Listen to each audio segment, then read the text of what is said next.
Just for those people joining us from the waiting room, welcome to our Everyday Clinical Careers event. We're going to get started in another minute or so.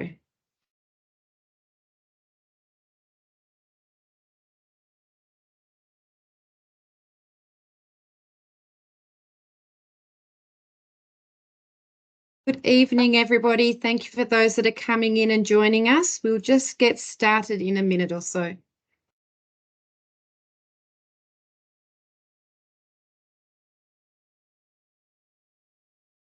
Had a great turnout for this event, over 126 people registered, which is super exciting that we can share our message around creating career pathways that create positive change. So I think actually what we will do, Esther, is we will kick off this evening. I wanted to thank my incredible panel that I'm going to introduce you to in a moment for joining us, but also everybody else that signed up and joined us this evening. This evening, we are super excited to bring to you this event, which is career pathways that create positive change. And at Everyday Independence, yes, we do work in disability, but really what we want to do is we want to change the way that all of Australia thinks about is possible, but thinks about disability. And we're hoping that we can showcase that for you tonight. I'd like to start by acknowledging the traditional owners of the land on which we meet and pay my respects to their elders, past, present and emerging. And I'd like to acknowledge the Aboriginal and Torres Strait Islanders as the first people of Australia. At Everyday Independence, we always start with a welcome to country and then we move into our why. And our why is that we strive every day to lead and support individuals, their families, communities and our nation to become global leaders for inclusion. So as I said before, we're not just NDIS service providers. We want to change the way that people and our communities think about disability and really start to dream big for people that are living with or being supported. So at Everyday Independence, we utilise a social model to deliver our services. And our social model is very much underpinned by our why, which I read for you just before, that's sitting behind me, but also underpinned by our values. And it's our values and our why that really showcase our culture. So you will see our values and our why weave through every part of our organisation. We see participants, so the people that use our service, and our workforce, so the people that deliver our services, all one of the same. We are trying to change the game for everybody. So whether you're living with a disability, we want to change the game for you, or if you're an employee that is in the workforce for disability, we want to change the game for you so you can really level up how you are as a practitioner and what you bring to your work and your purpose. And it's the same for all of our values. We inspire with belief. We really want to support people, whether they are a practitioner, a clinician, a teacher, to really believe what is possible for them in their career. But we want to inspire with belief for the people that we support. So for too long, people with a disability have been living below the poverty line, experiencing increased abuse and neglect, not having the return to work or relational outcomes that people not living with a disability have. So we really want to inspire with belief. And if you are born today with a significant disability, because of the NDIS, because of the services, because of our values, you can actually say to a child today, what do you want to be when you grow up? And that is actually possible now with the NDIS. So I won't go through all of our values tonight, but we would do this by championing the person, simplifying and going. And you're going to see tonight one team with purpose about how we wrap ourselves around people, families and communities that are experiencing disability and how we can really set the bar high for them and really change the game for their lives. So you'll hear tonight, I hope, about changing life trajectory for people if we get the right supports at the right time for families. And so how do we do that, or what is our responsibility? The NDIS is a once-in-a-lifetime opportunity for us to really change the game for Australia. And the entire world, believe it or not, is watching. So Australia is leading the way in disability supports. And the entire world is watching what is Australia going to do with this once-in-a-lifetime opportunity. And at Everyday Independence, we take this really seriously. This is not just about being a service provider, but it's about actually delivering economic and humanitarian outcomes for our community. So I'm going to tell you a very quick story because this is the way disability needs to now happen in Australia. Charlie is a young boy. Charlie goes to school. He lives with autism and a moderate intellectual disability, and he's supported by his mum. And he navigates his way through the school system in an okay way, and he's 18. And he comes to Everyday Independence for a physiotherapy appointment. It was with me. It happened to be 5 years ago to get a mini tramp for exercise. At that time, I said, what's Charlie going to do when he leaves school next year? And Mum said to me, Charlie's going to probably stay at home with me and I'm going to give up work because Charlie hates day program. And I asked the question, isn't Charlie going to work? And Mum said, Charlie has autism, you know. And Mum had been conditioned for nearly 18 years that there weren't any opportunities for Charlie when he finished school because of his disability. Anyway, long story short, we wrapped a team around Charlie, and Charlie actually now works 25 hours a week in a veterinary clinic. He has friends and he lives a life with purpose. I even spoke to Mum a few years ago and she was quite annoyed that Charlie wanted to spend Christmas Day with his friends rather than with her. I mean, what an appropriate 25-year-old problem to have. The other thing that's quite amazing is Mum, who was 43 at the time, was going to give up work and live on a disability carers pension.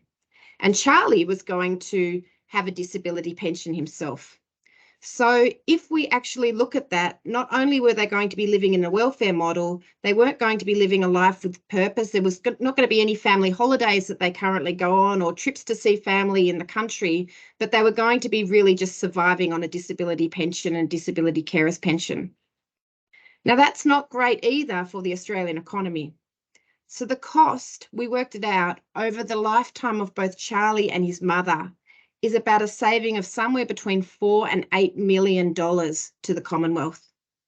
So the incredible thing about the NDIS, if you get the supports right and you get the outcomes for somebody like Charlie to have economic outcomes, relational outcomes and purpose outcomes, is from a financial perspective, $4 to $8 million.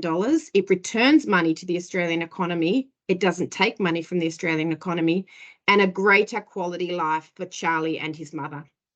So that's what we're all about. That's why you'll hear a lot about the NDIS and what we're trying to achieve, because it really is a once in a lifetime opportunity. And the whole of the world is watching about how Australia is going to utilise practitioners to deliver these services to get a return on investment for better communities. So we are passionate about what we do, and you're going to meet 3 incredible people tonight, and I'm really hoping to showcase that for you. So how do we do that? We build the capacity of our workforce. We go out there, we be brave, we be courageous, and we lead the charge for change. This all comes from delivering a social model.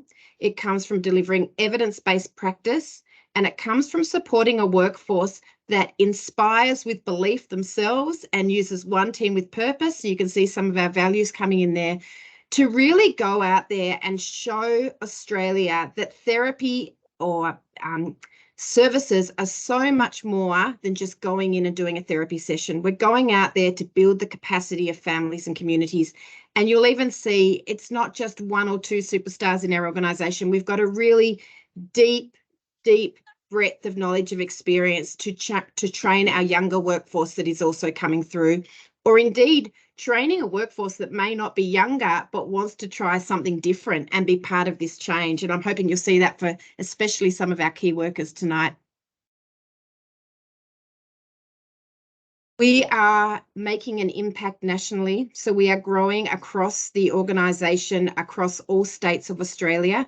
We have more than 700 employees in, I think it's now 50 hubs, and we're also introducing, or I shouldn't say introducing anymore, we've had them for a couple of years, habit coaches to our organisation. So this is also a delegated workforce, like an allied health assistant workforce, to enable families to get value for money in their plans. So we won't talk a lot about habit coaches tonight, but if that is something that people are interested in hearing more about, please go to our website. We've got some really fabulous videos that talk about our coach program. And certainly that is another way that Everyday Independence is leading the charge for change in really making the NDIS work. I'm very proud of that program. So for our attendees tonight and also for our panel, we ask these questions: why would you work in disability? The research tells us that really any worker, regardless of the sector, is often looking for three main things, and that is cause, community, and career. So cause we've got in bucket loads. We support some of the most awesome members of our community, and we actually are able to make really impactful differences to people's lives. Charlie is just one example that we have the privilege to support in our everyday work. Community, we work in interdisciplinary teams. The social model is not just about working in a single discipline or a multidisciplinary team. We work in interdisciplinary teams. At the end of the day, the person that we support is the team leader, and we wrap a team around that person to enable them to achieve their goals. So you will never be working alone if you work at Everyday Independence. And career. The NDIS has offered so much potential for career now, with a $30 billion scheme being invested in Australia. The human social services sector is actually going to account for 1 in 5 jobs in Australia by 2030. So choosing a career in this area has many different pathways. And again, we will showcase that for you tonight. But I think one of our core things that we're trying to achieve at Everyday Independence, if I look at cause, community, and career, is that we're really trying to train future fit practitioners. Because the OT, the physio, the speech, the key worker and everything that was evidence-based even 10, 15 years ago is no longer evidence-based in the current day, because the funding has changed, community expectations have changed, and what works for people now has changed. So we're all about training future fit practitioners so you can go out there and have a career for 10, 20, 30, 40 years. And embedded in that is social model. So I love this slide, and I often use a person to talk about this slide in, but this is the way that we work with participants, but this is the way that we always also work with employees. You first need to believe in yourself and develop those skills and the confidence. So I've worked with somebody called Jade for many years. Jade's a speech pathologist, and she came as part of our early career program, and she really started to understand what it meant to be a speech pathologist in a social model. And then she started to expand her boundaries and try different areas of that. And she became a team leader and tried some different operational pathways and some other clinical excellence pathways. So she really started to get more active in what it is that she wanted to do. And we do that with our participants as well. You know, we really start to get them to explore their boundaries and to be comfortable with being uncomfortable as well. And then if I go back to Jade, who I'm talking about tonight, she's then started to make her breakthrough. She's come back from maternity leave after having 2 little people, and she's now our speech pathologist lead at Everyday Independence. So we've got many stories across Everyday Independence where people have come in and really built that confidence, built that skill, then really been able to push at their edges, and then really be able to step into what it is their purpose or their passion for their career. And knowing Jade, no doubt that'll have many iterations and change many times again, but we're able to offer that here at Everyday Independence. So just going back a step now, then if you were to enter Everyday Independence, how would you be supported? And at Everyday Independence, we have at the heart of a social model is that the person, the participant, is the expert of their own life, and we facilitate them to achieve their goals. Exactly the same if you're an employee. You are the expert of your life, and we will put supports around you to support you to grow and learn and develop. So what that looks like may look different for different employees, depending on what supports they choose to curate. But what is certainly quite consistent for most people as they do come into our organisation and build those skills and confidence is nearly everybody wants to, I would actually say everybody wants to do shadowing and observations and to have a discipline-specific mentor and really be out there in the field working alongside somebody learning how to do their job. We then have a number of other things that are there to support people as well. So in terms of their professional skills, we have graduate mentoring and supervision, but there's mentoring and supervision for everybody, no matter whether you have, I mean, Emily's here with us tonight with over 20 years experience. She still has mentoring and supervision as well. We have communities of practice where groups of OTs or key workers or speech pathologists come together and discuss the latest evidence. So we're really able to extend nationally about that. And then we have everyday therapy mentoring, which you'll hear a little bit more about tonight, but that is unique to Everyday Independence, where a senior practitioner will sit in a Teams room like this, where our practitioners can drop in anywhere across the country and get answers that they need in real time. But then there's lots of other supports, and we don't have time to go through them all tonight, but there's things like work-life balance coaching, working in an interdisciplinary team, so you're always supported. Hub life's a super important factor or protective factor for mental health and well-being. So we talked about community before, so people know where they belong. And then we also have another thing that is quite unique to Everyday Independence, which is career coaching with Sally Smith. And she is absolutely fantastic at helping you find your passion and your pathway. And I think, Esther, you can jump out and correct me if I'm wrong, but Sally Smith is actually coming along to one of these events, which we'll show you at the end of this session, but I think it's potentially in October. We're running a session. 24th. Yeah. Fantastic. That's certainly one not to be missed.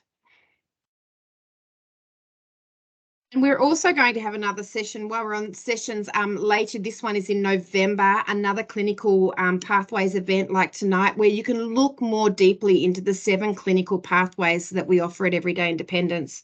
So one of the things that our Culture AMP survey always tells us at Everyday Independence, so that's the survey that we do with all of our employees twice yearly, is that people have really seen an improvement over the last 3 years about how we've got streamlined clinical pathways for people now. And not only is there the pathway and the ladders, but then there's an infrastructure underneath that to help people to achieve their career goals. So we're going to take a deep dive into what some of those pathways might be in November, but you'll hear a little bit about them tonight. And then the next slide is far too detailed for you to see, but it's really just to demonstrate to you on the previous slide that where I had all the bubbles showing you all the different clinical career pathways, that this is actually the pathway and the infrastructure that people can use.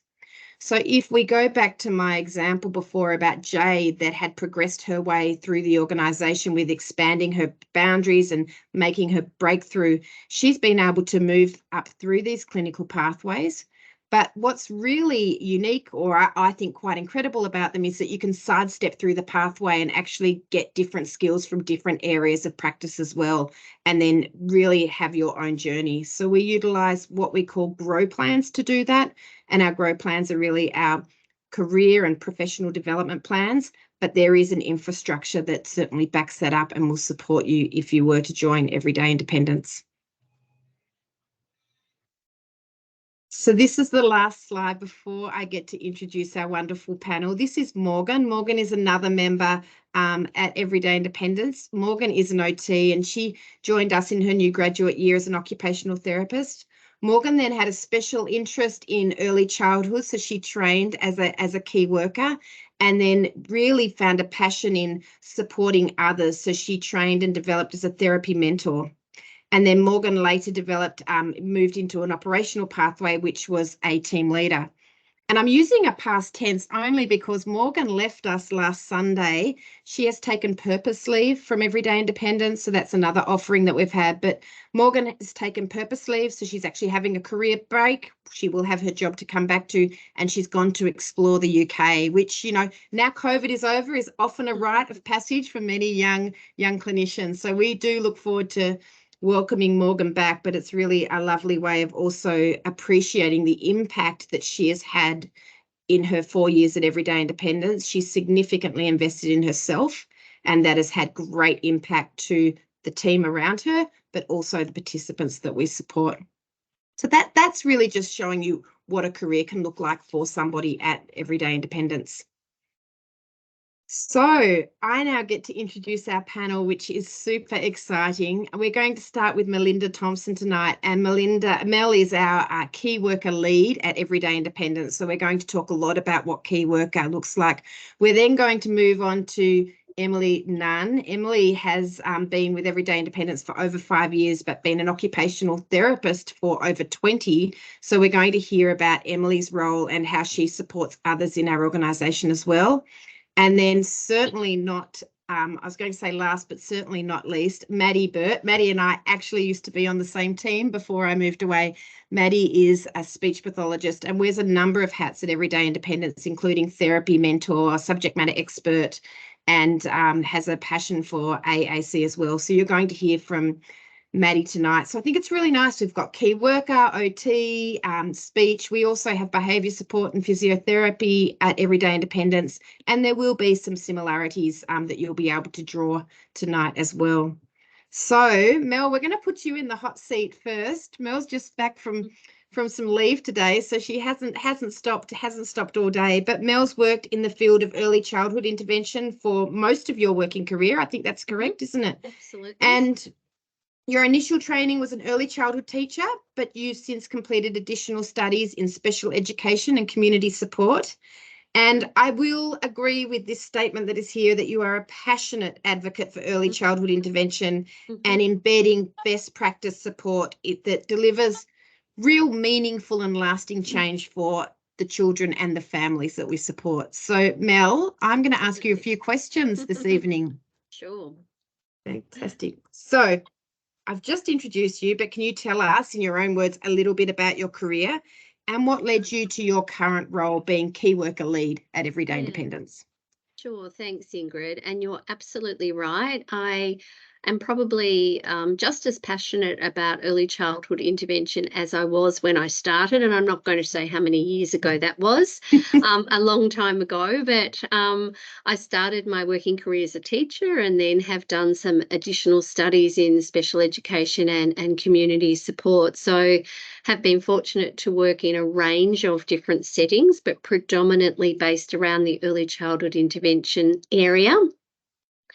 And this role here at Everyday Independence felt like a natural progression and enabled me to continue to share my knowledge with others and that passion for the field of early intervention. So you mentioned about the best practice model of early intervention, which also aligns so nicely with the social model that we have here at Everyday Independence. Yeah, fantastic. Thank you. And so leading on from that, can you explain to us what it is like to work as a key worker on the ground and in the community? And what does a typical day look like? Because I'm even happy to hear some examples that you might have. I think we've got some people here tonight that are very curious about this, but really want to know, what does it actually look like? Sure. Well, a key worker is really the main point of contact for a family. So we do have key workers here at Everyday Independence from a teaching background or a therapy background. So you work very much as a team and have the opportunities to work alongside others, people from different disciplines. But you're also quite autonomous in your role. So you're working alongside children and families very closely and in a range of different settings. So you might have 3 or 4 visits in your day, and they could be within families' homes, playgrounds, swimming pools, early years services, and school settings. So there's a lot of variety in the places that you work, and you're working across a range of developmental outcomes or goals that families have as well. So that's why it is important to be part of a team and to utilise the skills and expertise of other members, both within your hub, but more broadly across the organisation. And for example, today I was fortunate. I was providing some shadow support for a new starter. And although the weather is horrendous here in Melbourne, we actually had our session at a park, at a playground. And we are fortunate where I'm based that we have an all abilities playground that the parent had been wanting to access for quite some time. And so we ran a session at that playground for the parent. So that was just an example. It was going to be a home visit, and then the parent decided when we had a short break in the weather that the playground would be a great opportunity to work together. Fantastic. And I love that example, because it means now that the parent and the child can go to the playground in between sessions and practice what it is that you did. Absolutely, they can. And the parent actually had a younger child as well, and was not feeling so confident about going to the playground on her own. So it was great that we could join her at that session and support her. And absolutely, and she even said that she will share that with her partner, and that they'll definitely be coming along together in the future, weather permitting.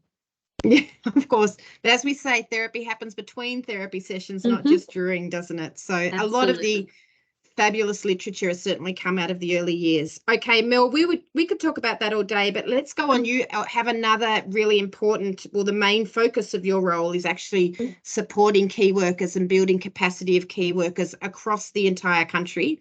Can you tell us what that actually looks like, and what are the opportunities for key workers to access support so they can build their confidence and skills as a practitioner? Absolutely. Yeah. So my role is as a practice lead. So I support key workers and also what we call our early childhood intervention therapy mentors to embed what we say is the best practice model of early childhood intervention. That's done through shadowing opportunities, through observation, and throughout our therapy planning opportunities, both at a hub level and more broadly. And accessing online is critical for the supports that we provide. So we have therapy mentors that are based across each state, and they support a group of key workers that might be at the hub that they're working from, or geographically quite close by to them. And we have lots of, I guess, learning opportunities. We have our everyday therapy mentoring sessions where we do have specific early childhood intervention sessions that run throughout the week. And we also have a fabulous community of practice for all of our key workers to be able to participate in. So that is a very active chat group, a live chat group where people are supporting one another with questions or comments or resources. We also have monthly presentations that occur, and most of those presentations are done by existing team members who have passion and experience and a wealth of knowledge around various topics. And some of those sessions that have occurred, we've had an occupational therapist who has developed content and delivered on toileting and toileting strategies in the early years. We have had some speech pathologists collaborate and work on a presentation on early communication and also the use of visual supports in the early years space. And more recently, we've had a session that has been developed by some of our teachers and our educators on play development, how to play skills develop within the early years. Fantastic. Oh, sorry. That's okay. I was also just going to say we also have some smaller hub-based learnings, and that's really comes about through the therapy mentors and team leaders where there might be identified need for some particular knowledge building in areas as well. So we have quite a range of supports that are available for key workers. Fantastic. So I think we often talk about this. There's the real ability to transfer many skills into the role, and then it's really topped up and integrated by all of the shared learnings that happen across the organisation. Absolutely. Yeah. Fantastic. So Mel, can you please tell us, you've already alluded to it, but why does the key worker model align so well with the social model? And how's Everyday Independence leading the charge for change in this space? Well, I think all of the elements of the best practice early childhood intervention model around being family-centred, focusing on the strengths of children, collaborating with members of the team, supporting inclusion within not only the home environment, but within your local environment, align so naturally with the social model. So we really, I guess, are working very closely with families to ensure that we're targeting what is important for each family, what they're wanting to work on with their children, and supporting them to access what they need to within their community to be able to achieve the goals and outcomes and progress their child's developmental needs. And I think one of the sort of driving forces behind that has been, and you mentioned it earlier, Ingrid, but the habit coach model is quite new for early childhood intervention. And although we're still learning around the use of habit coaches in the early childhood space, that's been embraced by our key workers and has really ensured some change and some opportunities for families to be supported with their outcomes. And also through the communities of practice as well. So both of those support that social model and promote the opportunities for our key workers to support families. And both of those, we've actually just more recently done a presentation on both the habit coaches and our communities of practice model at the more recent Pre-C conference as well, which was very well received. Yeah, absolutely. It most certainly was. And it's great to really see the leadership that Everyday Independence is having in the sector in that space, and the way that we can support more people that haven't worked in the space to now come into the space, because we know that more and more key workers are going to be needed as this model of practice is going to be increasingly preferred by the way we support children. So thank you for leading the charge.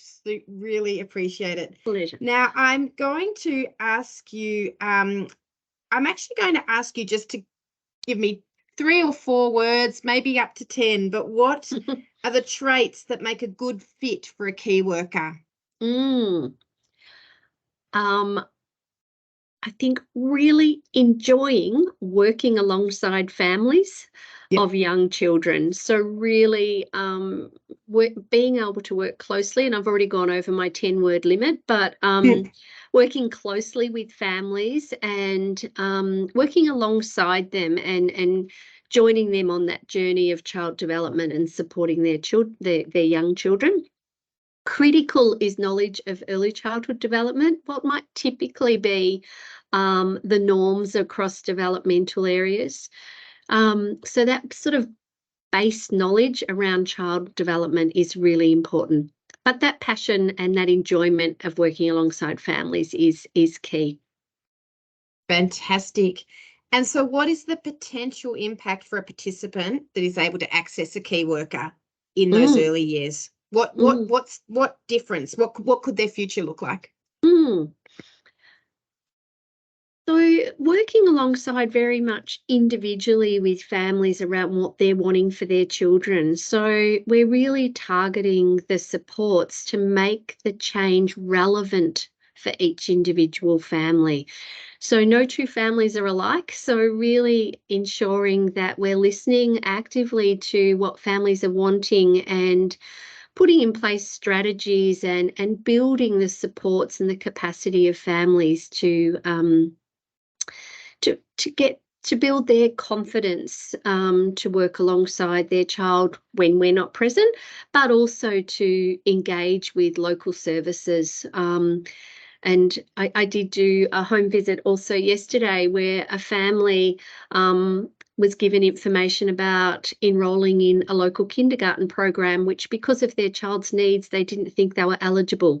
I got a call today to say that they're now going to be meeting with the local kindergarten teacher and looking at putting an application in for additional funding to support the child. And the mum was elated that this was actually possible.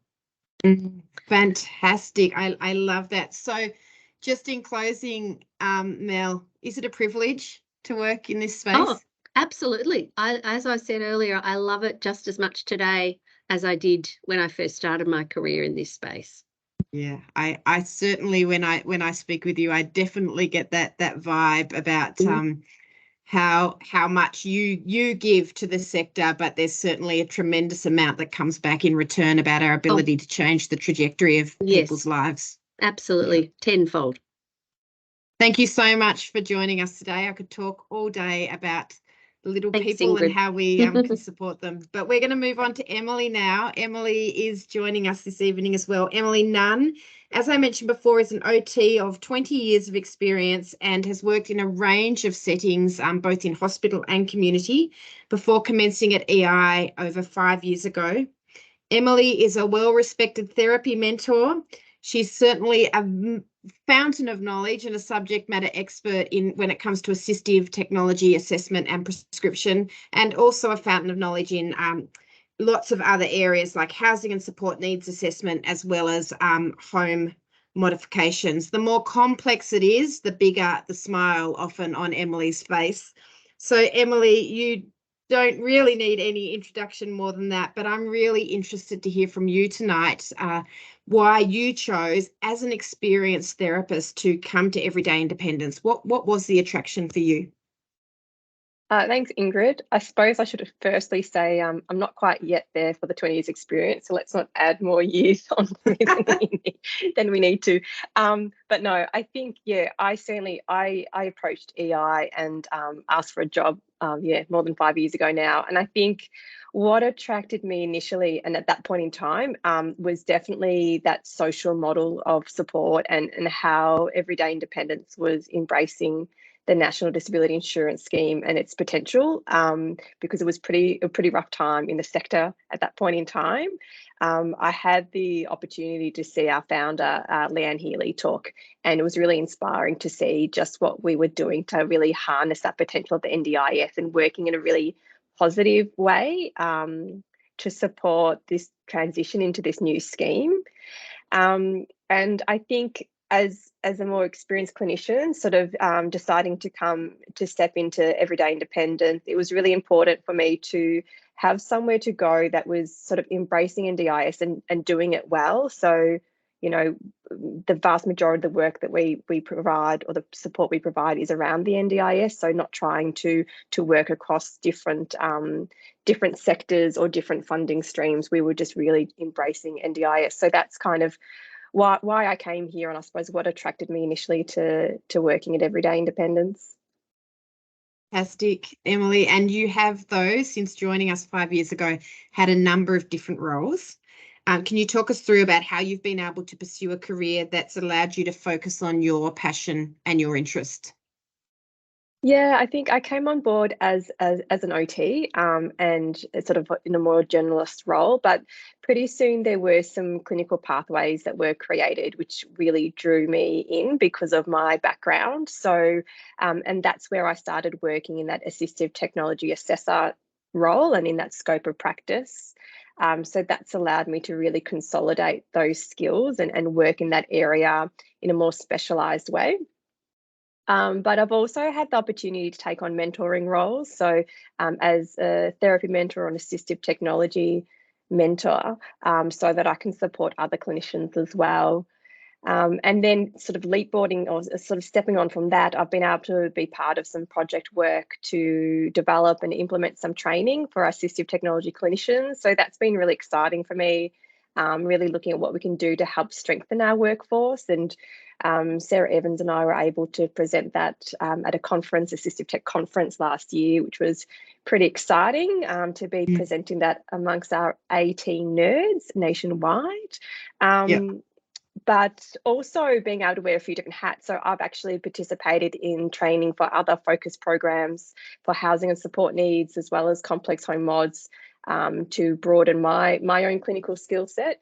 So I've been able to embrace a number of opportunities along the way, and wear a few different hats as well. I think that's been amazing. You've been able to embrace those opportunities, which has fueled your passion. And we know when people are passionate about what they do, they get great outcomes for the people we support. But you've also fueled passion in many others. So, you know, I'm often saying, Emily, you're such a multiplier because your thirst for knowledge and learning has really inspired others. So thank you so much for that. So that leads on to, you are a therapy mentor and an AT assessor for complex disabilities. Can you tell us a bit more about your current role? Yeah, I think I really enjoy my current role because I feel like I'm kind of wearing a few different hats all the time and take one off and put another one on. So at the moment, like a typical week for me is probably split a bit 50-50. So half the time I'd be doing what I'd sort of consider participant focused work. So I'd be out on the road, seeing people face to face, and providing those services to people in their own homes and communities. And then also doing that participant focused work that's behind the scenes. AT, there's lots of report writing. We can't dodge that. So I do spend a bit of time in the office as well. But that participant focused work, you know, on any particular day, it could look like going out to support someone to set up their new wheelchair with complex seating and working quite closely with suppliers and other providers. Or I might be last week I was doing some capacity building supports to a family and support workers around how to embed a new ceiling hoist into someone's routine. So it can be quite varied. And then that other half of my week is really more team focused, I'd say, and that's when I'm doing the mentoring side of things. So I am an allocated mentor for a number of clinicians, which means that I provide them with that more one-to-one or small group mentoring. And so, you know, everyone has their assigned mentor. So that's part of my weekly schedule as well.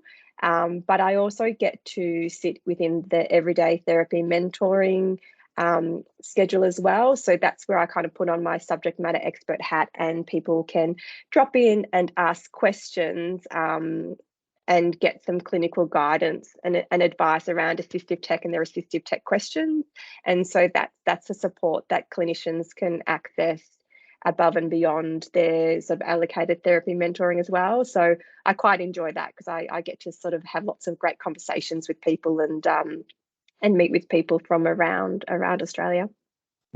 Fantastic. And you get to do all of that and be a mum to two beautiful girls at the same time. So it sounds like a busy time, but a very impactful time. So you've mentioned being a mentor, and I see you light up and you're passionate about your mentees, but can you tell me, what does it look like for a mentee? Yeah, look, I think it's great to see all the different supports that are available for clinicians, and you know, myself, I definitely use these support. So we sort of talk about therapy mentors providing that clinical excellence support, or that support to really broaden the depth of our clinical skills and clinical best practice. But I also get a lot of support from my team leader as well, who's that operational support for me. But when we talk about therapy mentoring and that one-on-one mentoring that you have with your allocated mentor, how that support's provided could really vary from one day to the next. So typically I might be providing support to one of my mentees by, you know, they might attend or shadow a session that I'm facilitating for people that I'm working with, so that they can sort of observe and see what I do or how I do things, which some clinicians really appreciate the opportunity to do that. With assistive tech, a lot of it's about the clinical and the technical skills as well. So some of my mentoring might look like doing a joint session with one of my mentees, and we might both be clinicians doing that two-person physical assessment or that MATERVAL for complex seating. So we're out on the road again together, seeing people together. But also behind the scenes, we might be unpacking clinical scenarios and planning the next steps for their clinical interventions, or we might be sort of trying to unpack how do we apply the reasonable and necessary criteria to report writing for assistive tech. So really it's about, you know, as a mentor, I'm linking those clinicians back to those best practice checkpoints around how can they, you know, keep supporting participants towards their outcomes, and embedding those best practice guidelines there as well. And I think the other thing to recognize too is, like, you know, everyone participates in mentoring. So I have my mentor who I adore. And I think also, you know, even sitting in ETM as a subject matter expert, I'm regularly accessing that and checking in with other clinicians to get that support. So, you know, earlier on you spoke about sort of helping clinicians be future fit, and I think that's definitely something that I've needed to do, is make sure that I am really dedicating time and energy to my own clinical skills and clinical growth, so that I continue to be future fit and don't get too old and stuck in my ways. And so I really appreciate being able to access mentoring myself as a more experienced clinician. Yeah, fantastic. I think certainly there is a real culture of growth mindset across the organisation, which is certainly demonstrating. I'm going to jump to the last question that we have for you today now, Emily, which is, who is this the AT, the assistive technology pathway, open to, and what might it look like for somebody that wants to pursue this specialist career path? Yeah, look, there's lots of learning opportunities and pathways for people who are interested in assistive tech. We actually have assistive tech learning embedded into all of the roles and career levels within Everyday Independent. So that's really great, because we can capture providing the right amount of support for new grads and new starters, and all along that kind of pathway through to people who perhaps want to work in that really complex area of practice like I do. And there's stepping stones. So we talk a lot about understanding your scope of practice and progressing along that scope. So you don't just try to like jump ahead, you know, to providing these really high cost, high risk things straight away. So we do have those targeted training and supports to step through the levels. And we've also, if people are sort of coming in as a more experienced AT practitioner, but they're a new starter with us, we've also been able to really step them through an accelerated pathway, which has been really great for more experienced clinicians coming on board. And then beyond that, you've also got opportunities in terms of stepping into roles where you're the subject matter expert, assistive tech mentors, or even providing input at a strategic level across Everyday Independence and the sector, and the wider disability sector as well. So there's quite a lot of opportunities there for people who are keen. Emily, thank you so much for showcasing that. Please hang around, because we may have some questions at the end, and I'm sure both you and Mel will be able to answer those if people have them. So, as I said before, last but certainly not least, we have Maddie Burt. Maddie joins us from Geelong tonight. Maddie is an experienced speech pathologist, a therapy mentor. She also works in the early childhood key worker space with Mel as well, and a subject matter expert. Maddie studied at La Trobe, and she at first worked in a school-based arena as a speech pathologist before joining Everyday Independence more than 4 years ago. So Maddie, thank you so much for joining us tonight. You're welcome. So Maddie, I'm going to take you back in time a little bit. What were you looking for in a role and organisation that you weren't necessarily getting when you were working with children in schools? Yeah, so I was previously working in 7 different schools as a school-based speech pathologist, focusing more on oral language and literacy. Loved the work, but because I was spread so thin and at different schools, I was at a different school each fortnight, roughly. And it was sort of looking like I'd do 30-minute sessions with the kids, and we'd do some group sessions. And I could really see the potential for them to sort of improve on their skills, but there was just a big gap between what could I provide within 30 minutes and then what was happening at home. I was kind of writing up a little homework sheet to send home to the parents, and I'd never met the parents. I didn't know what home looked like. I didn't know how they're going to practice, and I just thought that was a really big gap, and I just really wanted to get in with the families and talk it through so they could actually get that practice and we could really see some gains. And the second part to that, when I was working in the school base, it was just me. I would go back to an office and there was one other speech path, but I got mentoring every now and then, but I didn't have a team around me. So I really wanted to find somewhere that I could talk to OTs, physios, and key workers as well. So that was really important. So when I was thinking of my participants, I could think of them as a whole, and I could really make sure that every box was sort of ticked. And then that meant that I was doing my best work with them. Fantastic. And I remember when you joined Everyday Independence, came in as a speech pathologist and you were working across the lifespan, but you then developed a special interest in early intervention and AAC.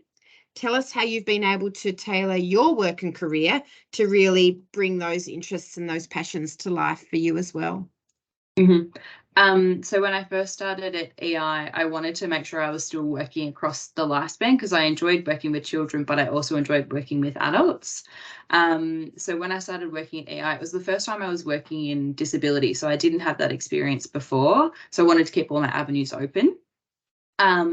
So when I started, I was working with participants that were sort of that lower complexity. They had a really high supportive environment, and kind of straightforward. They weren't too complex. And then as I was working, I kind of knew that my pathway was either going to be towards leadership or towards like a subject matter expert through EI.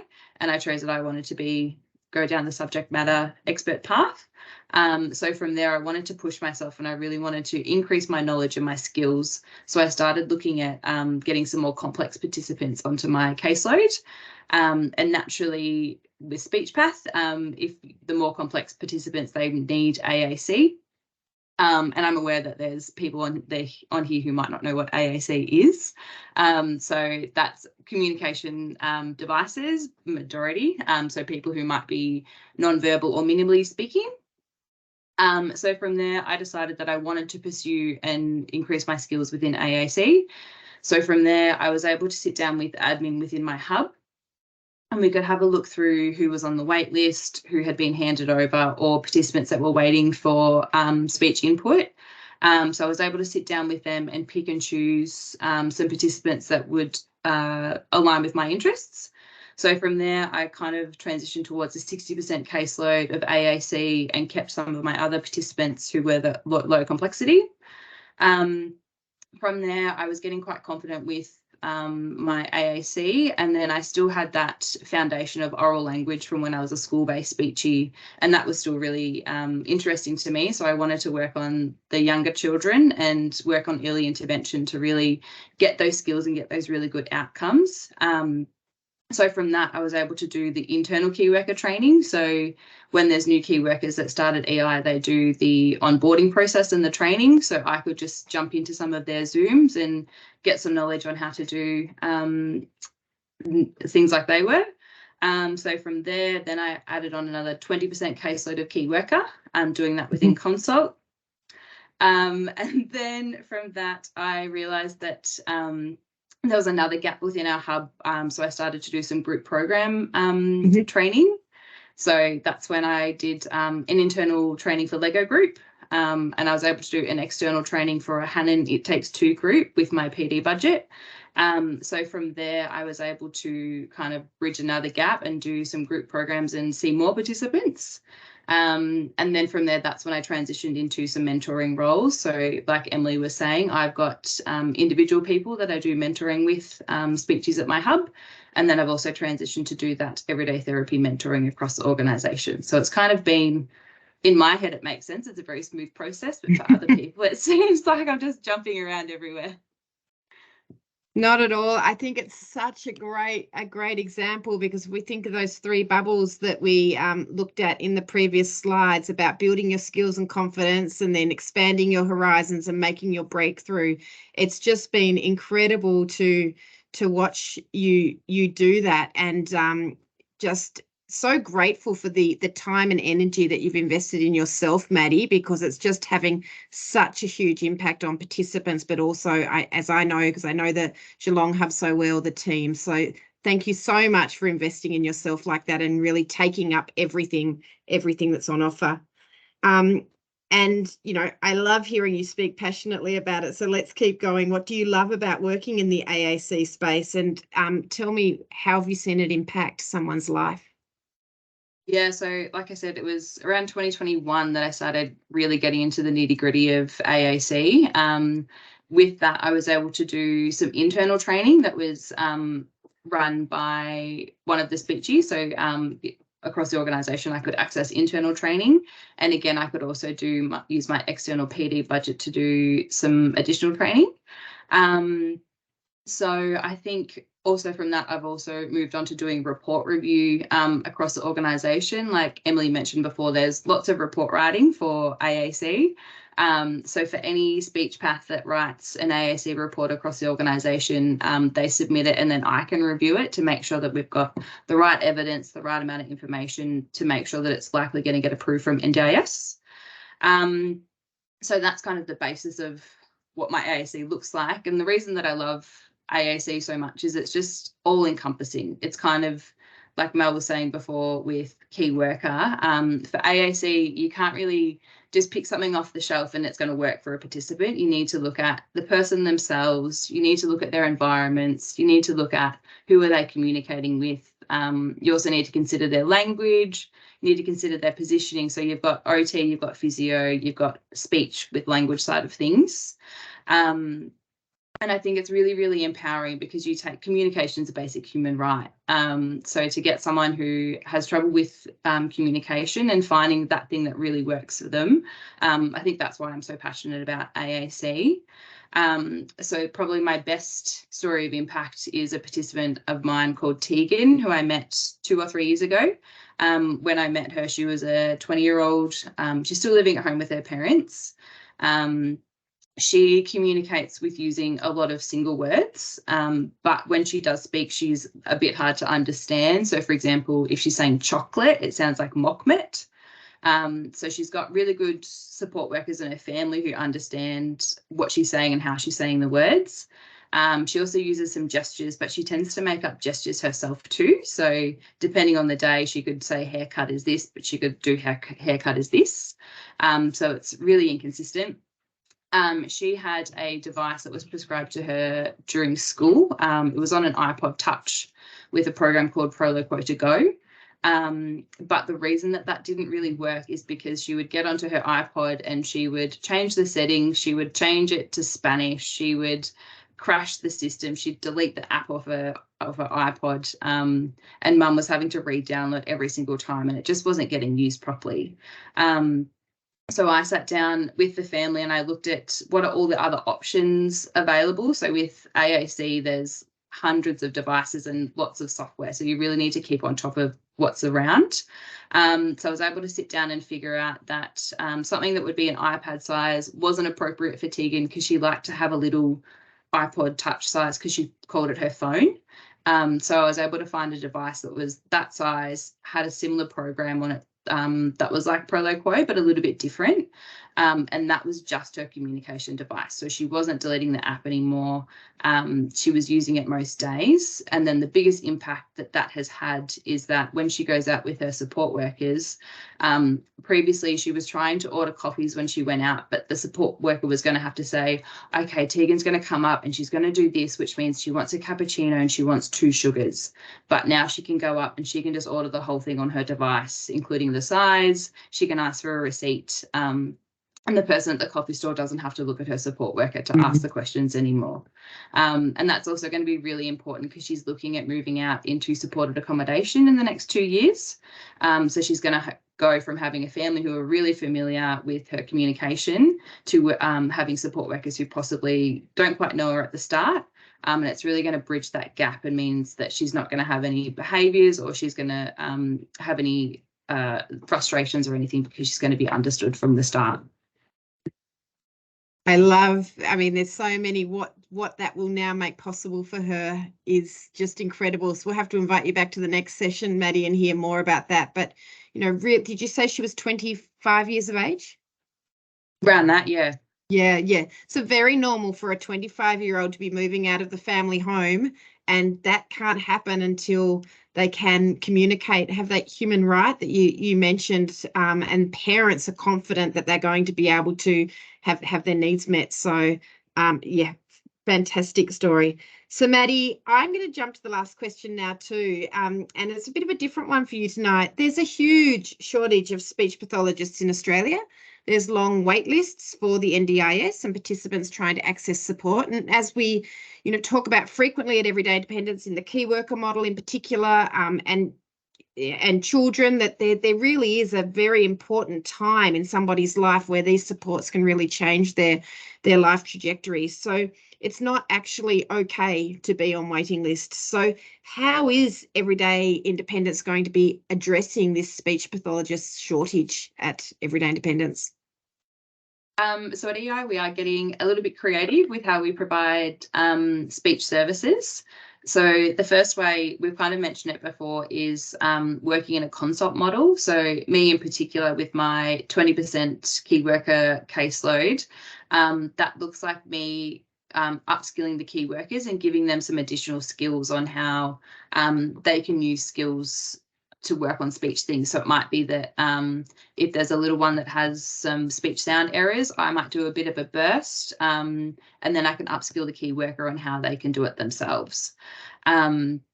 So this is where I can also work within that consult of, if they have questions, they can come to me rather than me having to go out and see the participant themselves. Also quite creative with those consults. It could be that they've taken videos, that the key workers have taken videos of the children and bring it back to me, and we can watch it together, and then I can decide, oh yes, they might need a bit of speech input, or there's some strategies that you can try. And this is really good because it kind of upskills the key workers as well, and they get to build their foundational skills and they get to build their knowledge. That looks similar for OTs and physios as well, and habit coaches too. That's a really big thing that we're doing, upskilling the habit coaches, so that instead of we have the participants that you might see once a fortnight forever, instead we kind of have a bit of a break, we upskill the habit coaches, and then it means that people aren't missing out on services, because while someone's having a habit coach burst, I can go do that with another family as well. It also looks like implementing group programs and making the most of group programs, like I mentioned before. So instead of seeing one participant at a time, particularly for social skills, we can see 4 participants at a time, because the evidence suggests that that's the best way that children can learn these skills. So if you run a group program once per term, that's an additional 16 children that you might not be seeing, that you would normally have the capacity to. Then also with the mentoring role that I talked about before, there's other mentors across the organisation, and Jade is, that you mentioned before, Ingrid, Jade is the person that we talk to. So she organises meetings for us to catch up, and we collaborate together to find ways of how can we address this gap. So it's looking like how can we put together some learnings for other people to watch, such as the communities of practice as well that Mel mentioned. I've done one of those, which you mentioned before. So it's looking at how can we put together all of the knowledge across the organisation. So it's not just what knowledge can I give to my hub, but what is the knowledge that I can give to the whole organisation, or what's the knowledge that someone in New South Wales can give to the whole organisation. So I think that's how we're addressing it, just putting all of our heads together and upskilling. I think that's the biggest part that we're doing. Great. Thank you so much. And it's so important on so many levels, isn't it? Because we have to preserve the health and well-being of our speech pathologists and our other workforce that, really are under the pump when it comes to wait lists. But we also, we often say great companies solve big problems, and it's just so inspiring to see the team come together and look at, well, what is the best thing to be doing? What is evidence-based? How do we come together to meet this why that is on my screen? So we are at time. As you can see, everybody, huge amount of passion coming from our entire panel tonight, and super grateful for them joining us. We're going to run a little bit over time. We've got another 5 or so minutes to go, and then we will also take questions. So please stay with us, or if you can't, we'll certainly be sending you the recording. But Emily, Mel, and Maddie, a huge thank you for sharing that with us tonight. I learn something every time I speak with you. So Cherie, we'll jump forward just for the last couple of slides. All of this information, I'm not going to labour the point, can be found on our website. But we know, we talked before about cause, community and career, and we know that we need to upskill and build the technical of our therapists and teachers and practitioners at Everyday Independence, but we also need to really create a really mentally healthy workplace. So there's lots of ways in which we do that with many of our programs. So our programs in this space are just as well thought out as our programs in our clinical space. And we use a wellbeing and inclusion calendar across the year. So to the point that Maddie spoke about before, lots of things are hub specific, and we have lots of great things happening at the hub, but we then extend that across the organisation. So you can see both Cherie and Esther on my screens tonight have Kind July banners on their backgrounds. We're currently celebrating Kind July, and this is an initiative from the Stay Kind Foundation, which really shows acts of kindness and gratitude can have a huge impact on both the giver and the receiver when it comes to mental health and wellbeing. So very important part of our program. Just wanted to touch on that tonight. Remuneration, always really important to talk about remuneration. At Everyday Independence, we have been through an extensive process, I should say, to really match remuneration for a person-centered way as well. So everybody has a base salary, but then there's multiple ways that you can opt in to earn more money. So different people have different life goals at different points in their life. So again, not enough time to go through this tonight, but there are different bonuses and different loadings that you can opt into if you want to increase your earning potential. So we think that if people go out there and generate profit for an organisation, we want to share those profits with you. So a program really around purpose, profit, people and planet is always often the 4 metrics that we're looking at in terms of our responsibility at Everyday Independence. Hub life, we could go on about this all day. Let's just say the hubs are really fun, and fun again is a really important factor to protecting our mental health and well-being. It's a very important factor to being having a psychologically safe environment to be able to learn, to grow and develop as a clinician. We're very upbeat at these events tonight, but let's not move away from the fact that a lot of the work that we do, or certainly some of the work, is really challenging and really complex. And we work with some of the community's most vulnerable people. And so we need to look after each other and ourselves in order to be able to deliver that work. So please, it's a really important point to make tonight that although we are very upbeat here tonight and things, it is still a really important and serious job, and we need to support each other because some days are tough. So we're at the final slide, which is we host these events because we are looking for like-minded individuals to come and support us to achieve on our why. We're looking for people that have a similar values alignment to us. We are often looking for people that have a great behavioural and cultural fit for Everyday Independence. What we can do, and we know we're good at, we can teach the technical. So if we get the right fit for our teams, we can then take you on a journey and to hopefully have a very fulfilled career. I think we talked about it with Mel before, that it is a real privilege to do this work. Not many days pass by where I don't think to myself, I can't believe I can earn a living and do this work and make a difference to people's lives, and to be able to then bring that home to my own family and my own support networks. So if something tonight sort of ignites a passion within you, we would love to hear from you. We're very flexible about how we hear from you: email, call, jump on the website. We also have a YouTube channel which will showcase for you some of the people that we work with and things that you might see as well. And then we do have other events across the year. So we've got 2 graduate events coming up on the 30th of August and October the 24th. So the August one is about discovering your clinical passion and your career calling. And the second one is career coaching that I mentioned with Sally Smith. And then the clinical careers pathway, which is the 3rd event, which is a part of this series, is happening in November 1. And we're really going to be taking a deep dive into what are the clinical pathways that people might be able to pursue at Everyday Independence and what does that look like. So to the people that have joined us tonight, a huge thank you. We have gone over time. We always do. We get a bit excited here, but thank you very much for listening to us this evening and enabling us to take the opportunity to reflect and showcase what we do. So please, if there's any questions, pop your hand up, shout them out, put them in the chat. Mel is here, Emily's here, Maddie's here. We also have Cherie here. Cherie, you might just want to give a wave to the screen. Cherie leads our talent team. So this would be potentially who you're speaking to if you did pop a call into us. Rebecca's got her hand up, Ingrid. Fantastic, Rebecca. Lovely to meet you. Hi. Hi.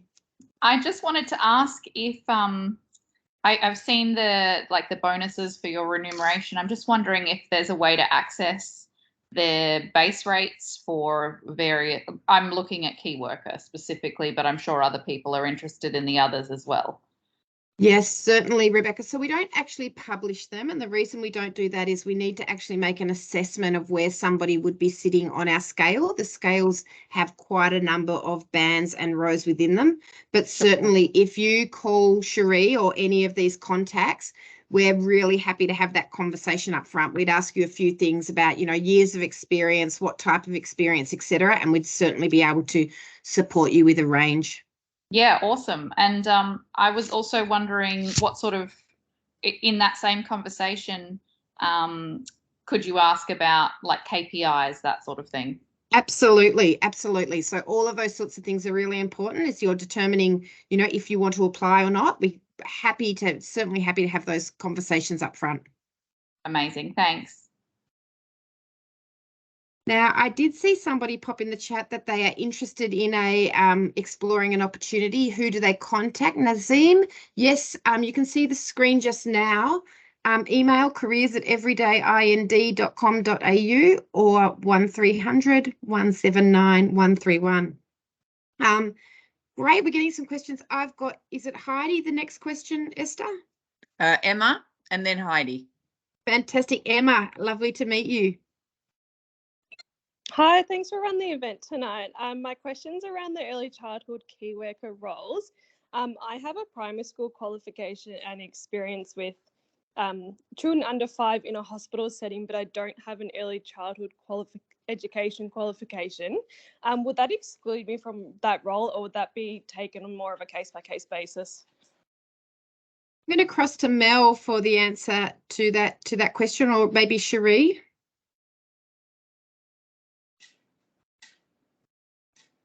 I'm happy. Absolutely, a qualification in teaching, primary teaching, and I'm sorry, was it Emma? I can't see everyone. Sorry.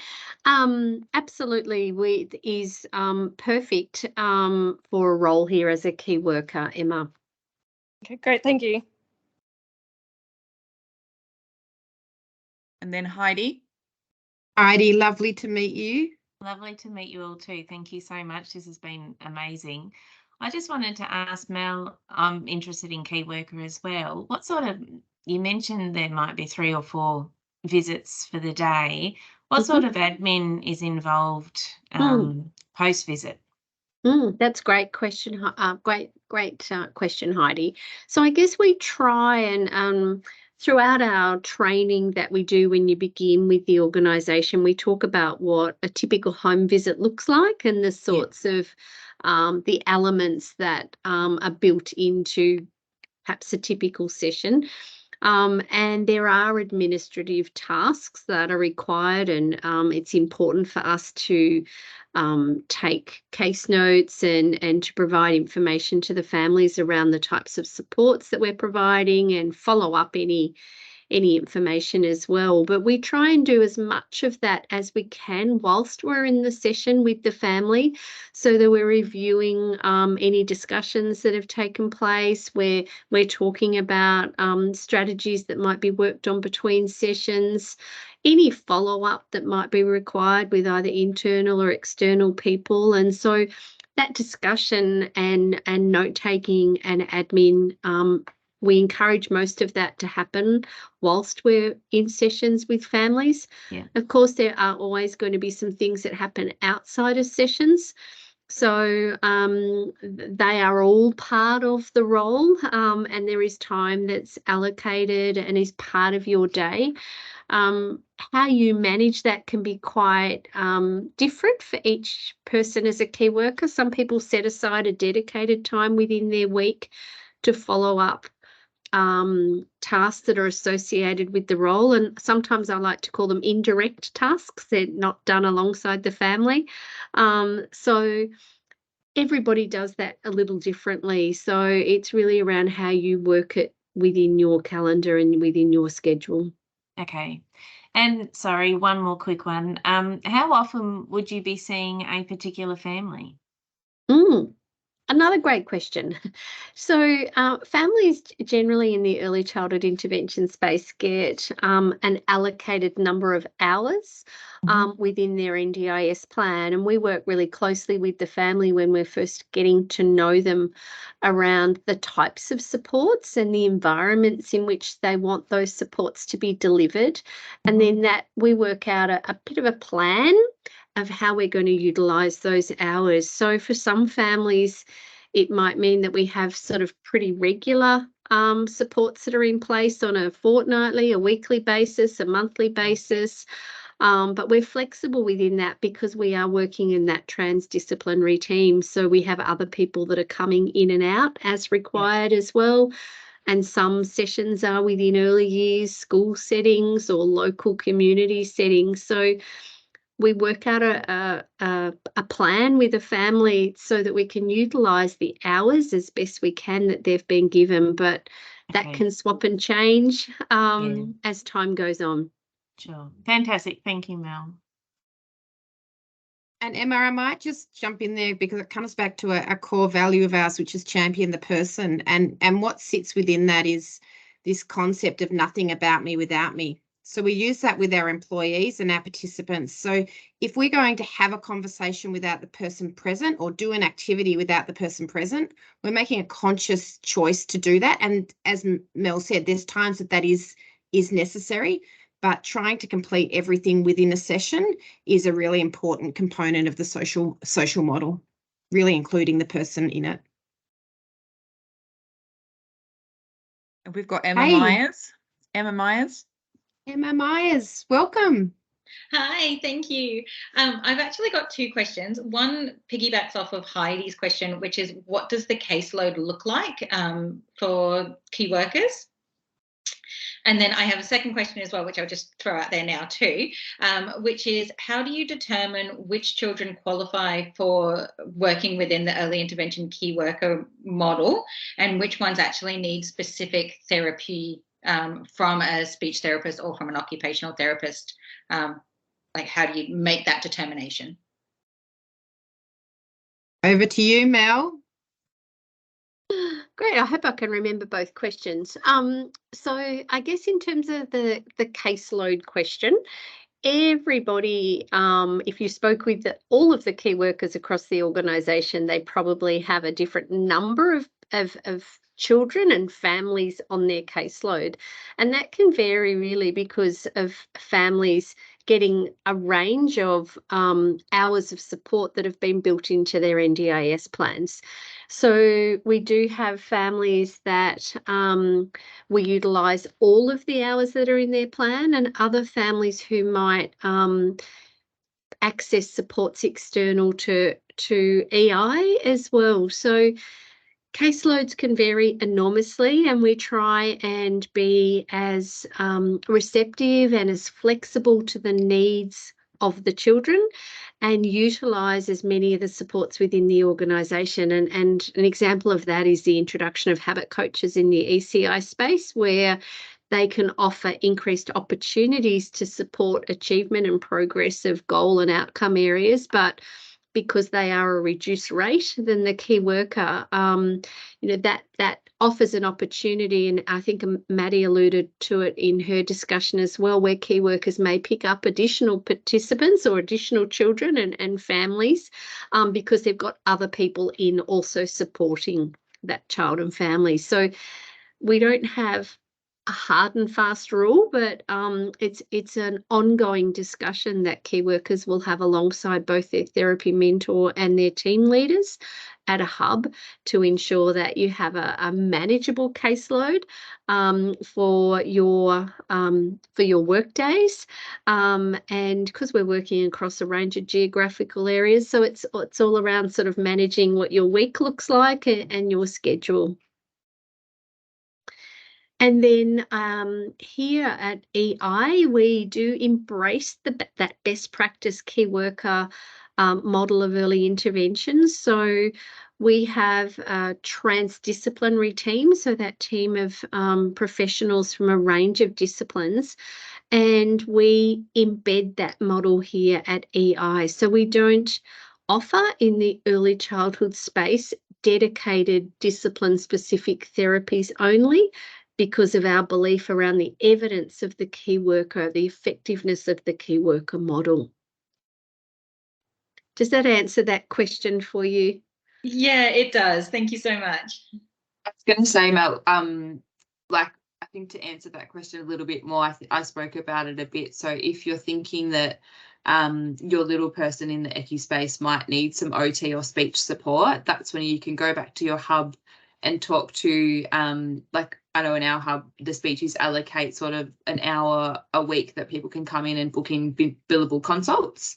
So that's when you can discuss the person. If there is a need for speech and OT, then we might come out for we call it a focused assessment. So we might come out and get some information gathering and then make a bit of a plan from there about how do we support them addressing the speech and OT things that we need, but also still having the key worker in there. Great. Thanks, guys. Just a few questions in the chat there from Liam. Are flexible careers and relocations available to international candidates now, or do their conditions suggest they have to stay in one post? No, Liam, thank you for asking that question, and you've come to the right place, because I'm the G'day Everyday lead. So call me and have a conversation. But no, certainly our international practitioners can move around and have the same work rights as everybody in our organisation. Often the only restriction can sometimes be visa type. So sometimes the visa might mandate where it is that you need to be. So I'm really happy to have a conversation about that as well. And the other one is, what sort of hours could a key worker expect to work in a day if they are full-time? We, in people's contracts at Everyday Independence, and then we can cross to somebody else, is we have a range, 6 a.m. to 6 p.m. sits in people's contracts.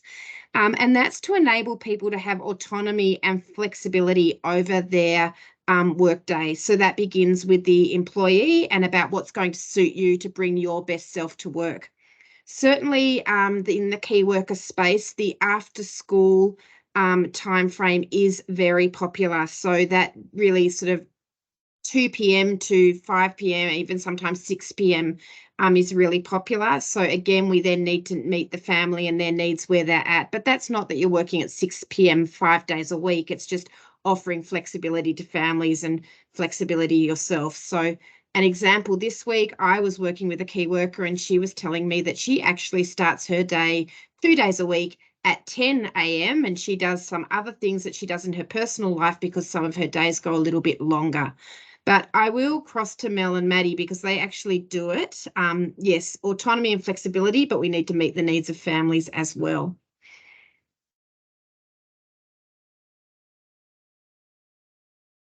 And Do you there's want one last, sorry, there's one last Sorry, hand I'll up. let- You're going to answer. I was just going to say, I'll let Maddie go because Maddie's probably more appropriate to answer that. Yeah, so in my week, I know that I do Monday, Tuesdays. I stack all of my sessions for Monday, Tuesdays, and then I cruise on through the Friday. So this week on Friday, I'm finishing at like 12 o'clock because I've done my Monday, Tuesdays are really busy. Wednesdays we have team meetings and we have to stay in the hub. So I just have a cruisy sort of couple of sessions in the afternoon. Thursdays are 9 till 5, and then a Friday. It's just because I know that I've planned out my week and I know what my billables are for the week, and I've planned ahead that way. Yeah, that's a great way of doing it. So you can see that you've offered some flexibility to families with some longer days, and then you're able to meet your work-life balance for what that looks like for you. Fantastic. I think Rebecca said awesome. That's answered it, Maddie. Well done. Esther, have I missed anything that's in the chat? Just one more hand up there from Sani. Sani, welcome. Thank you so much, Ingrid, and thanks everyone for the valuable information. I guess I'm just trying to understand. So I work with Department of Justice and Community Safety. So I'm just trying to understand the entry point for the families here about the referrals, whether a key worker or a disability practitioner also has a role in terms of NDIS referrals and the planning, or where exactly the key worker come into the entire entry point and cycle. Yeah. Mel, would you like me to start? But I think I might just cross straight to you. Sure. So thanks, Ingrid. So Sani, families receive a NDIS plan through the discussions with their local partner who develops a plan in conjunction with a family, and they are then generally the ones that will support a family to link in with any providers such as Everyday Independence. And within the plan, it stipulates around not only what the outcomes and the goals are that the family are wanting to achieve, but the funding that's been allocated. So families have choice around the providers that they would like to engage with.